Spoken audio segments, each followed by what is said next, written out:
Good morning sa'yo, bihag. Ikaw bihag ka. Nakarating sa akin na yung balita na ikaw raw ay nagpagala-gala. Di ka man lang gumagawa sa bahay ninyo.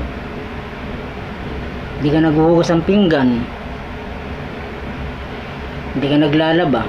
Naasahan mo ibang maglalaba ng damit mo. Bakit ka ganyan? Ayaw mong kumawala sa pagkakabig ng katamaran. Ha? Pati yung kinakain mo, inaasa mo sa iba. Pagkatapos, dinudukot mo pa yung mga pera ng mga tao rito sa bahay. Pagkatapos mo mag-scatter, ubos kang pera, busin mo sa kakasugal. Ngayon, wala ka na ng pera ngayon. Mangungutang ka. Ito sabi ko sa'yo iwasan mo na yan.